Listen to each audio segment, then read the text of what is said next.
I wanted to welcome everyone to the Women Veterans Alliance. It's our Wednesday webinar series. I'm Melissa Washington. I am a Navy veteran and the CEO and the founder of Women Veterans Alliance. And as you saw, hopefully from one of the emails, that we use an app, and we are piloting this app. And you can use the app on your phone or on your computer. And it's just to share with us as far as your interest. There may also be other information that's passed along through this app, and we are working with the developers on some additional functions that we will have for this app. Not a requirement, but it is nice if you can utilize the app. Just let us know how everything is going. So if you're not familiar with our organization, we are a nationwide organization. I started here in Sacramento, California. And our primary focus is to connect you with other women veterans and resources. And one of the ways we connect you is with our Wednesday webinar series. We do have memberships available. We do provide the Wednesday webinar series at no charge. But of course, if you are a paid member, there are a lot of added benefits when you become a paid member. So if you haven't connected with us, we're on all the social media platforms: Facebook, Twitter, Instagram, Pinterest, LinkedIn, and YouTube. Feel free to like us, friend us, we do have a private Facebook group that is vetted. So we want to make sure that there are either a woman veteran or active duty that's coming into the group. And again, if you're looking to become a Women Veterans Alliance member, you can do so on our website and just click on join. If you haven't heard of the Unconference, or if you've heard of the Unconference and you want to know what is the Unconference, or if you've been to an Unconference, our 6th annual Unconference is coming up October 8th through the 10th at the Tropicana in Las Vegas, and it's not too late to register. It's a fantastic weekend for women veterans, and people ask me, well, why is it called an Unconference, or what is an Unconference? I like to say it's not your typical conference. We do lots of things. We do headshots. We bring in horses for equine therapy. We have art classes. We have hair and makeup. We have the VA comes out and brings the VA van. If they have flu shots available, they do bring those. So you can get a flu shot. You can get a massage. There's so much that you can get that 3-day weekend. So if you want more information, visit womenveteransunconference.com, and you will find information for that fantastic 3-day weekend that we are planning for you. So next up, we also have Women Veterans Giving. And Women Veterans Giving is a nonprofit that I founded with our purpose to fund scholarships for women to attend conferences, as well as our own conference, and also to fund a small business award. To date, we've given over $10,000 to women veterans to help them start or expand their business. If you're interested in donating, you can easily just text 26989, just WVG, and you can donate directly there online. So we've got upcoming webinars. We have them all the way planned out until August, but these are our next 2 June webinars. And if you want to see the remainder of the webinars, you go to our website, click on events, and then the drop down is webinars. And you can sign up for all the webinars until the end of August. And just a couple of things that are not on our Wednesday webinar series that I'm involved with is next Thursday. If you're interested in learning more about LinkedIn, if you're not on LinkedIn or you're on LinkedIn and you want to know how more to leverage it, I am going to be presenting a lot of tips and tricks. That is part of my background before I started Women Veterans Alliance, is I train and coach individuals as well as speak at conferences. And I have worked at LinkedIn for several years on how you can leverage LinkedIn. So it's a great opportunity. I don't do many workshops as I used to on LinkedIn. So you'll definitely be in for a treat. And I highly recommend, if you're going to get on it, to register as well. And another thing we're involved in is XM. So July 1st, as opportunity, if you are interested in exporting, if you're a business owner interested in exporting, this is a fantastic opportunity to get on this call and to learn more how you can export your products. So without further ado, because I don't want to take up all her time, because this is definitely an important topic for all of us when it comes to our finances. And with that, so I'm going to introduce Rena. She's a social worker with Support the Enlisted Project, also called STEP. She's a Navy veteran, go Navy, and after active duty service obtained a Bachelor of Social Work from Hawaii Pacific University and a Master of Social Work from the Ohio State University. She's a certified personal finance counselor and has served military service members, veterans, and their families for the past 7 years. As a social worker, she uses her experience, knowledge, and resources to assist service members and their families as they work toward their financial well-being. Rena, welcome. Thank you. Okay, I will start sharing. Oh, share my screen. Okay, can everybody see that? I think Yes. You can see that. Awesome. So, Support the Enlisted Project. We're going to talk a little bit about what it is that we do at Support the Enlisted Project, but specifically what we work on is achieving financial well-being for active duty service members and our veterans. The quote that you're seeing on your screen right now, if it weren't for STEP right now, we would be packing whatever we could fit in the trunk of our car. And thanks to STEP, we're not losing our home. That's just a quote that came from one of our clients. This could have been really anybody. They come to us for any number of reasons, specifically because they're in a financial crisis or they're not feeling comfortable about where they are with their finances.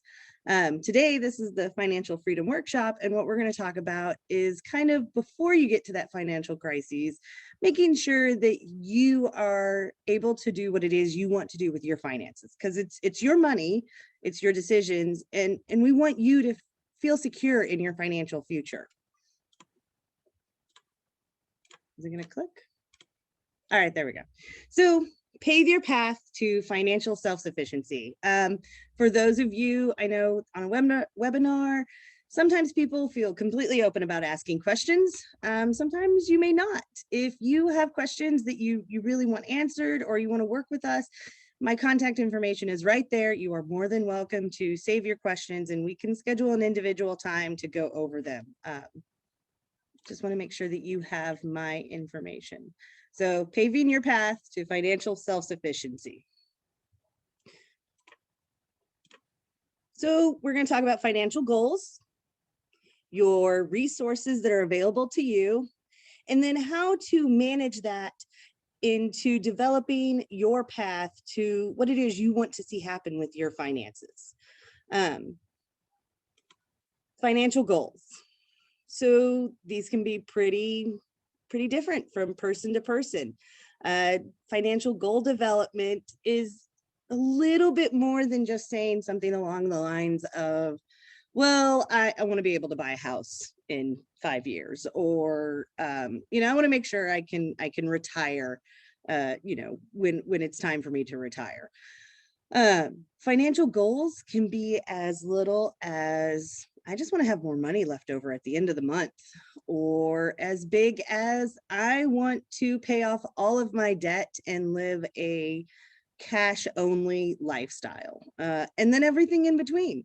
And we're here to help you not only identify that financial goal, but then start working towards the steps you can take to achieve that financial goal. So when looking at the financial goals that you may have already had, and you want to fine tune, or it might be, I just want to feel better about my finances. We work with that too. So it's helpful to kind of start asking yourself some questions. What is it that you like about your current financial situation? There's got to be something that you wouldn't change. It might be, I have a steady income, or it might be that your rent is low enough for you to afford it. What is it that you do like? We're going to want to identify what it is you like and keep more of that. Duplicate it if we can. What do you want to change about your current financial situation? Or even not even using the word change, what is it that you would like to see different about your current financial situation? I've had tons of different answers to this question. I think some of my favorite ones are, I'd like to win the lottery. I had one person once tell me that they wanted to purchase a home, and we were working with them. We were like, okay, well, what would need to happen in order for you to purchase a home? And I'm thinking we're going on a good path here. And then that individual replied with, well, I need the housing market to crash so I can afford a home. So gonna want to dial it back to things that we can actually control. But what do you want to change about your current financial situation? Where do you want to be in 6 months or even 30 days? What would you like to change in the next 30 days? Where would you like to be in 12 months, 3 years, 5 years, 10 years? Depending on what your goal is, the timeline might be a little bit different. Asking these kinds of questions to yourself are super helpful because it's going to help you identify what your meaning for financial well-being actually is, because it's going to be different between myself and you and the person, who lives next to you. Everybody's different. Everybody's finances are different, and what you want to achieve is going to be different. Let me check and see. Oh, I can't see the chat box when I'm sharing my screen. So if there are any questions, Melissa, if you'd be able to let me know, that'd be greatly appreciated. Absolutely. I will let you know. Thank you. Okay. So growing financially stronger, what does that take? Like I've said, everybody's finances are a little bit different, but there are some basics to what it takes to become financially stronger. First one, positive cash flow. That means, obviously at the end of each month, after you've paid all your bills, my lights just went out. That's unusual. At the end of each month, after you've paid your bills, you have money left over. That means that what it is that you want to achieve with that money might be a little bit different. What your account balance is, a positive account balance.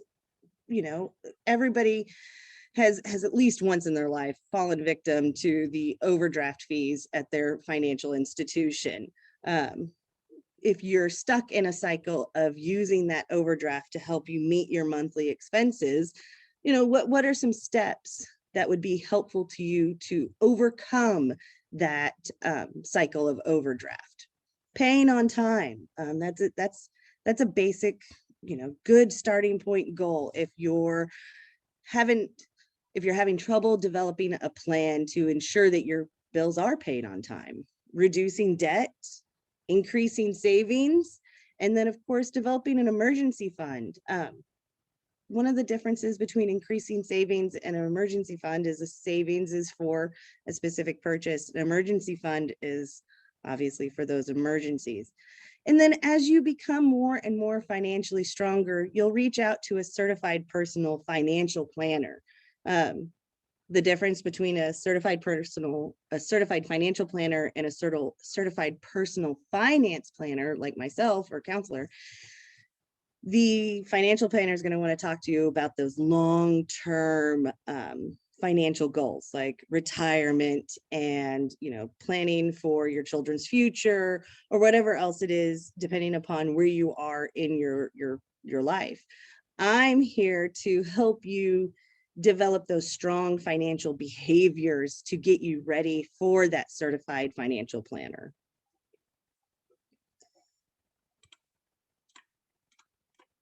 So then resources. This is a great time for a chat box. Can anybody share any resources that you could think of, whether for other people or even for yourself personally, that can help you achieve that financial well-being or becoming financially stronger?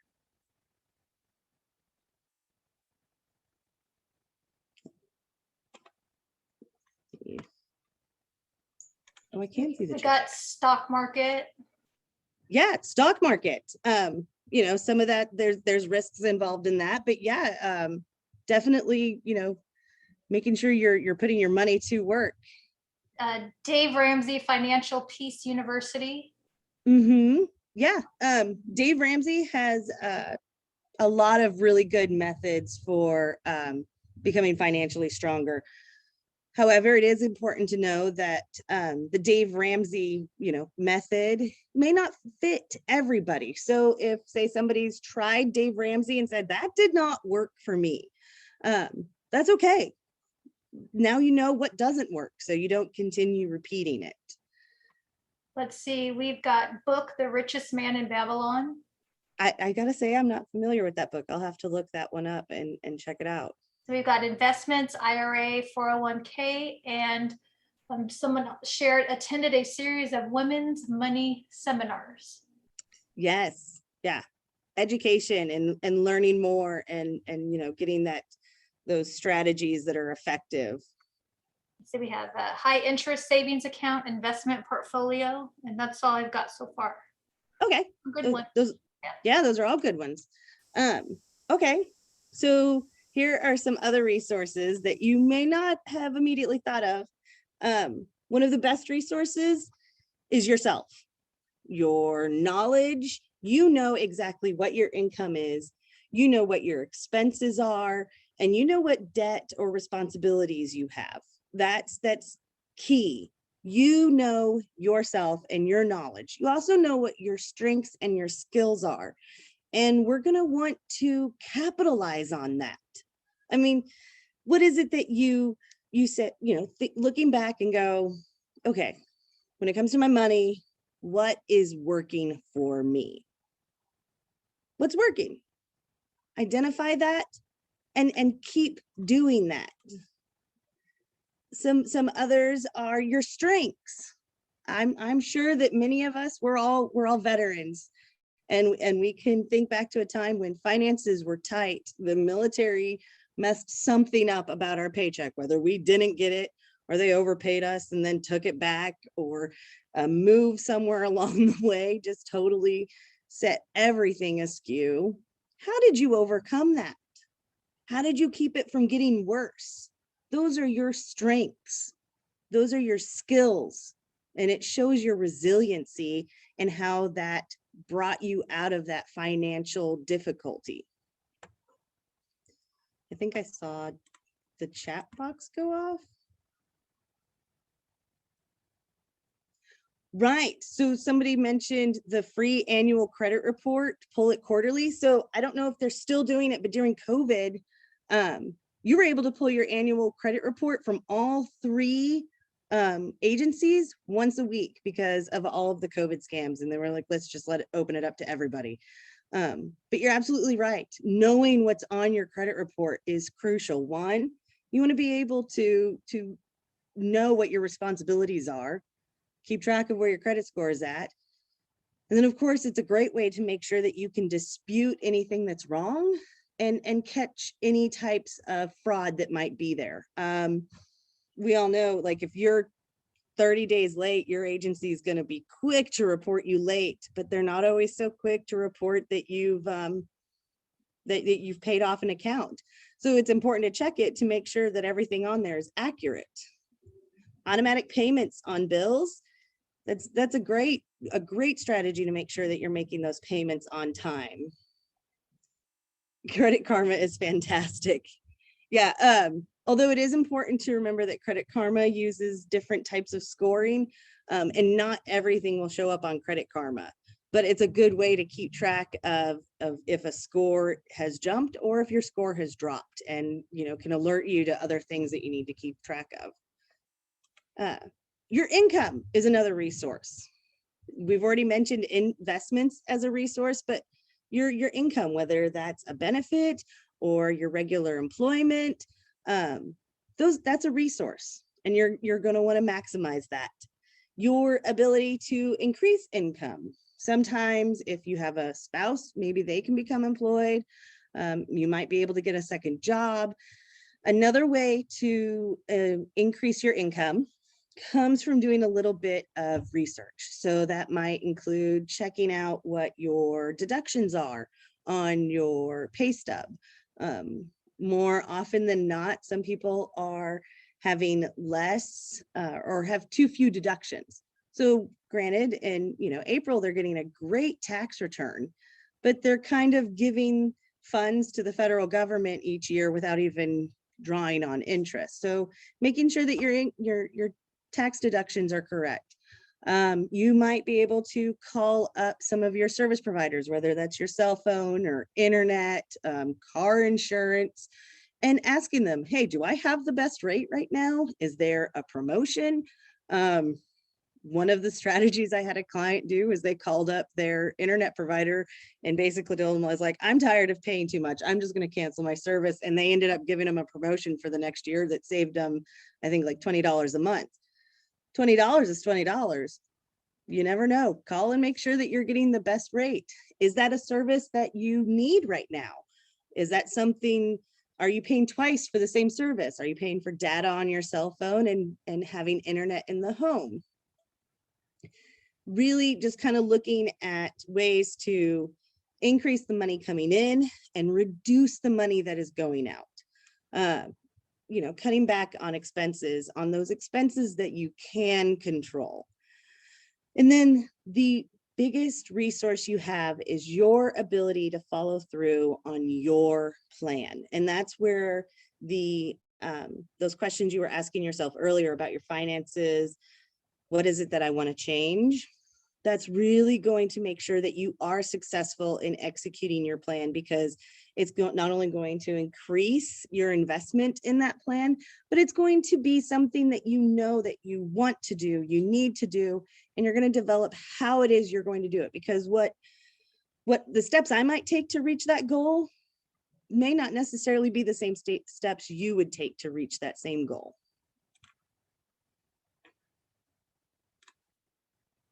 So paving your path, what does that actually look like? Notice we're really focused on yours. It's not mine. I'm not going to tell you how much to contribute to your 401k.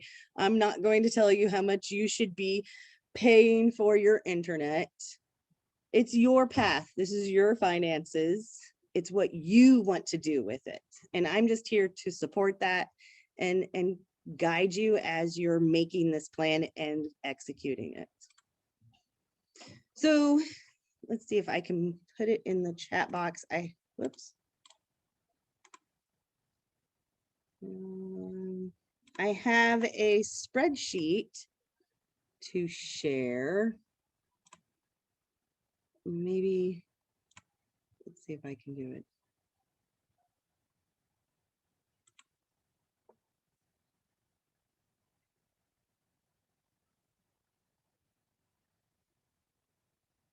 Okay, now it's asking me to do something. Melissa, that Excel spreadsheet I emailed you earlier, would you be able to put that into the chat box so everybody could grab it? Let me see what I can do. And I'll also email it in the follow-up email as well. Excellent. Yes, perfect. So first things first, using that knowledge you have of your own expenses and your income and what it is that you have as your responsibilities, you're going to use this worksheet and write it all out. It doesn't need to be fancy. It doesn't need to be extensive. We don't need to be overly concerned about interest rates at this point. It's just making sure that all of the income is accounted for, and then you're going to account for all of the expenses. And then your debt. So you have your monthly expenses that, are not debt related, meaning if you decide to not pay your internet and you have that service cut off, they might charge you a cancellation fee, but that is something that you can do. Debt and minimum monthly payments. So it's important, I'm sure all of you have been told, make sure you're paying more than the minimum monthly payment on your expenses or on your debt, which is key. Oh, the lights just turned back on. Very, very much key. However, when we are doing this spreadsheet, we want to make sure that we are focused on the minimum monthly payments. And that's because if one of your goals is debt reduction, you're going to want to maximize the available funds you have. And we'll talk more a little bit about that in the next slide. But for your debt, you're going to put the amount that's owed and the minimum monthly payment only. Now, if you have the resources to pay more than the minimum monthly payment, fantastic. But just the minimum for now. And then of course, do the math. So essentially what you're going to do is you're going to take your monthly income and you're going to subtract your monthly expenses, and then you're going to subtract those minimum monthly payments. And that hopefully is a positive number. And that is your financial future leverage. That is the extra net income you have to put towards that financial future you're hoping to begin working towards. And then you're going to take that information and you're going to determine, what are my priorities? What is it that I really want to use my leverage towards? It could be, I want to get out of debt, so I'm going to put every last penny I have towards debt. But it might be, I need to save for the future. I want to go on vacation next year, or I don't have much of an emergency fund, and COVID told me I was not prepared for an emergency. Let's build up my emergency fund. This is where knowing your financial leverage is going to help you guide that path towards your financial future.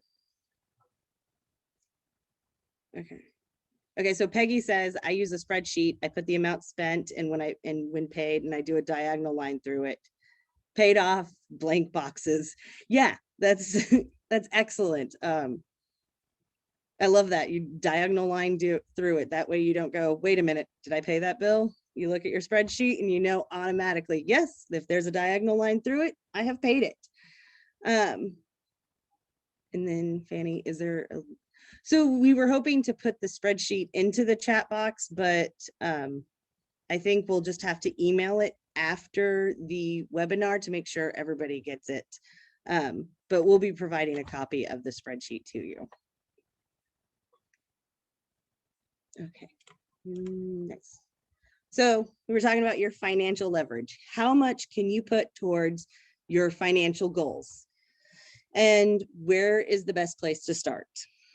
This is something that really only yourself can answer. Savings versus debt reduction. This is hard to, like, I can't say this is exactly what you should do, because as said before, everybody's situation is different.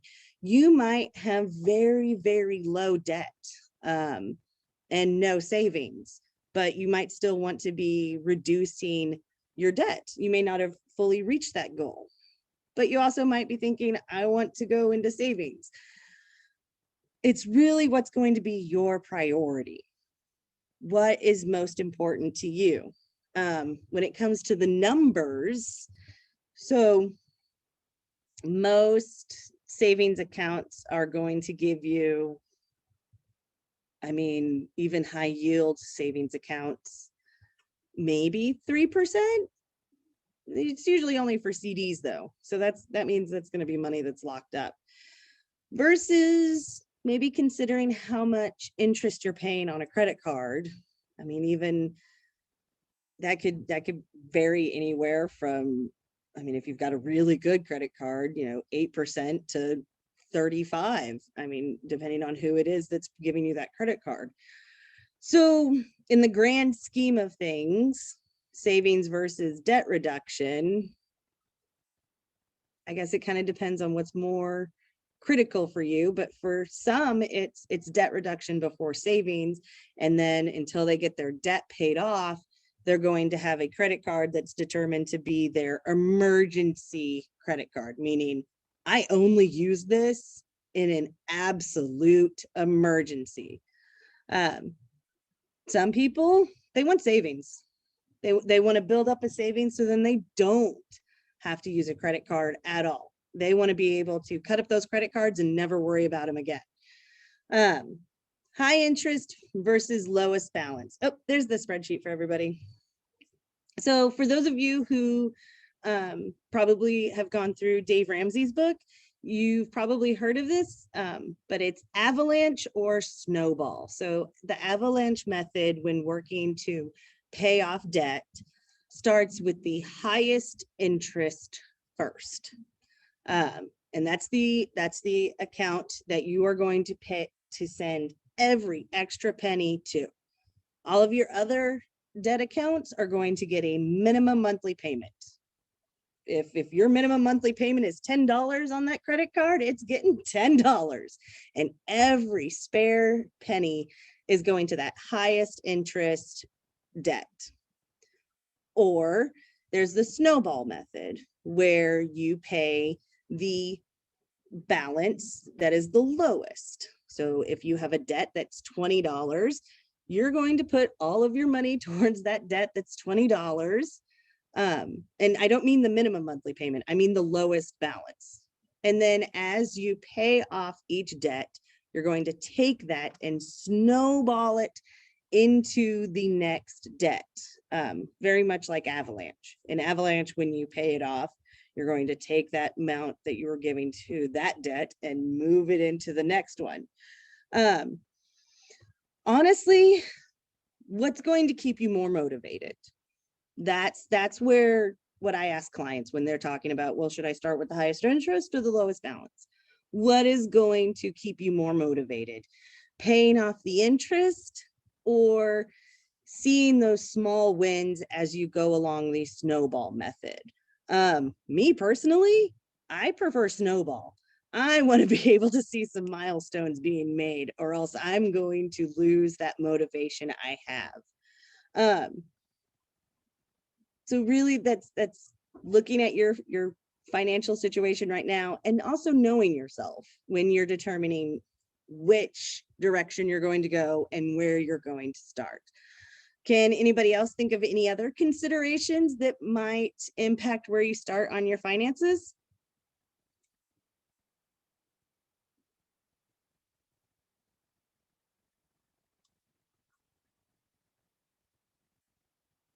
No? I don't know if anybody's typing.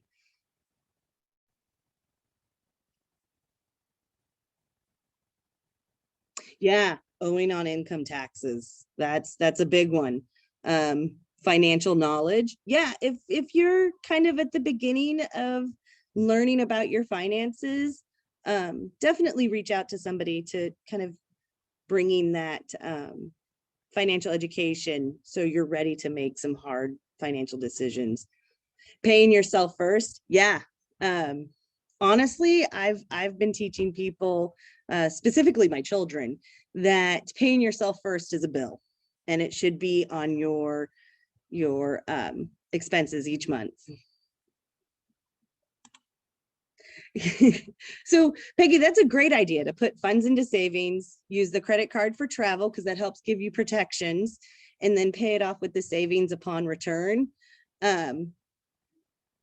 That's fantastic. I think it also takes a lot of self-awareness to make sure that that's what's going to happen. So depending, again, this comes to knowing yourself. If you know that you're the type of person who will put the trip on the credit card and then come home and then spend the savings on something else, may not be the best idea. Somebody said, just make sure you start. That's it. If you're close to, okay. If you're close to repo or losing your home, that's a tough spot to be in. If that's a situation that you're in, I would say reach out to us. Let's start working together. And then 2, make sure you're communicating with your lender. That's a big one. Document every spending action. Yeah, if you have missing money, and by missing I mean not like you've been a victim of a fraud or a scam, but you're looking at your paycheck and you're going, I don't know where it's all going. Yeah, documenting every spending action is a great place to start. Tracking those expenses, especially cash. It's all great things to know. Sounds like we've got a great group of ladies who've got a good foundation for their finances. Okay, so let's move on. So walking the path. One person said, just make sure you start. So how do you stick with it. Like, it snowball for me, I said I would do snowball because I can see those mini milestones as I make progress. But how do you stick with it? Have you ever set a goal for yourself in the past and achieved it? I know you have. We're all here. We've achieved a goal at some point in our life. How did you meet that goal? How did you stick with it? Obviously, you stuck with it because you've achieved the goal. How did you do that? How long did you stick with it? How long was the goal? Some people don't do as well with long goals. Like if somebody were to ask me where I wanted to be in 12 years, I wouldn't be able to tell them anything. I'd be like, I'm taking it a day at a time right now. Knowing how long of a goal timeline should be for yourself is important. It'd be really, really difficult if you gave yourself a 5-year goal and that's how long it would take for you to see progress towards your goal. Break it down into smaller steps. Dana says goal setting and achievement must be fun. The excitement will wear off, but if it's fun, you'll stick with it. Exactly.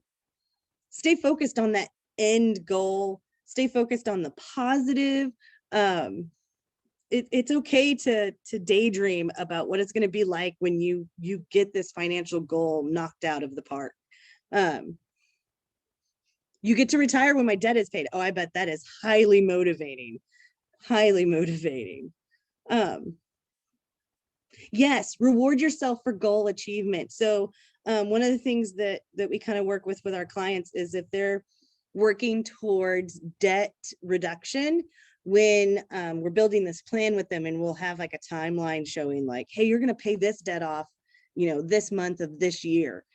And when they do that month, we work into their budget for them to take themselves out to a nice dinner or to, just kind of find something fun that they would like to do with that money. It's not extravagant. It's not like we're saying, take a $3,000 weekend vacation. But it's working in something to reward themselves. One, it's marking the achievement, which is important. And two, it is good to reward yourself. You can't just, be all work all the time. You've got to have a little bit of fun, or else what are we working towards? Who can support you while you work with this goal and sticking with it? I've had couples decide to be each other's accountability partners.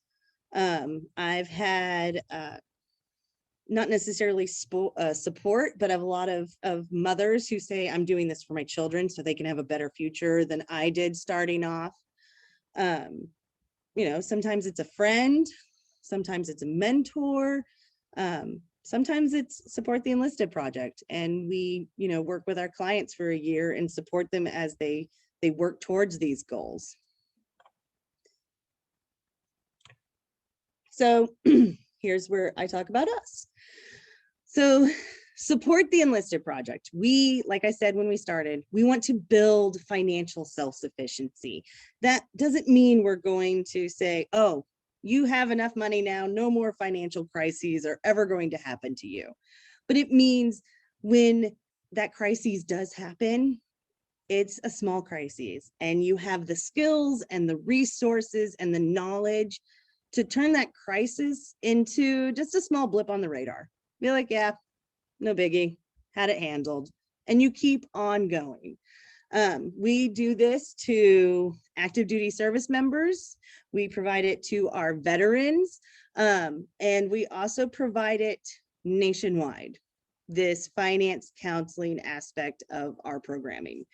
Fun fact, we have expanded our program offices, so to speak, to include Washington State. So now we're in Washington State and Southern California. Let's go. Okay, so we work closely with our clients. It is completely individualized. Right now we're in a financial freedom workshop, but one of the things that we do is we work individually. And we work with you over the phone. We work with you sometimes in person. During COVID, it was all over the phone, to identify what it is that you want to achieve, develop that plan, and get you set on a path to achieving financial well-being. So sometimes people come to us and they're in a crisis.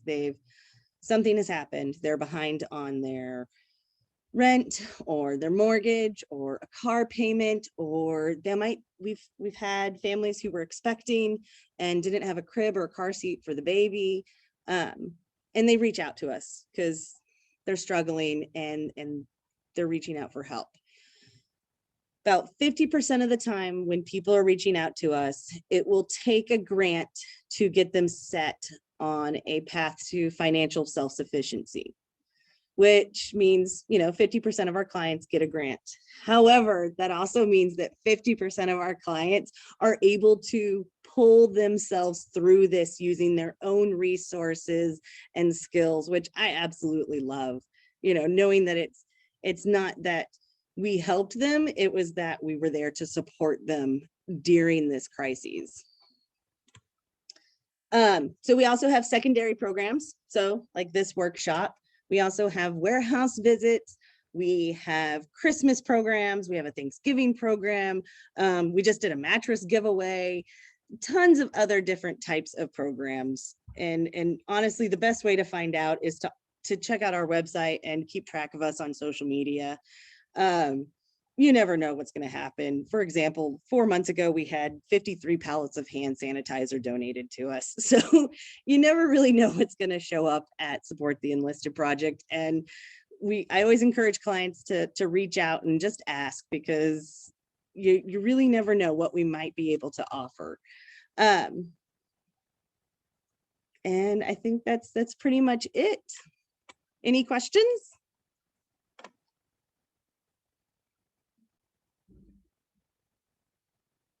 This step offer training for certified personal financial planning. You mean to become like a certified financial planner or personal financial planner? Okay, so no, we don't. Although I will tell you, I got my certification from an organization called FinCert, and it was somewhat affordable. Okay, yes, I can show the last slide. That's our contact information down at the bottom as well. I think, is STEP free? Yes, STEP is free, and it's open to any veteran of any era for the personal finance counseling part of the program. The grant portion of the program is for veterans who have discharged in the past 18 months, active duty service members of the rank E1 through E6, but that's for the grant portion of it. The personal finance counseling and really getting you set on a path of financial well-being, that's completely free, and it's open to every single one of you. Okay, is the presentation available to us? Yeah, I think Melissa is supposed to be sending out the presentation afterwards. Yeah, we can work.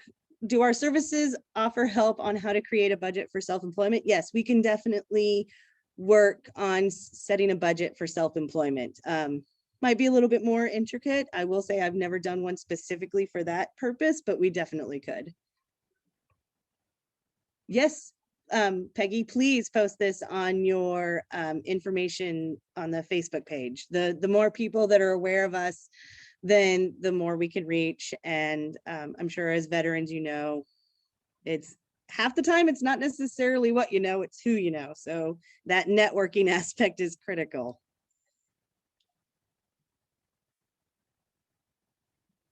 Are there any other questions?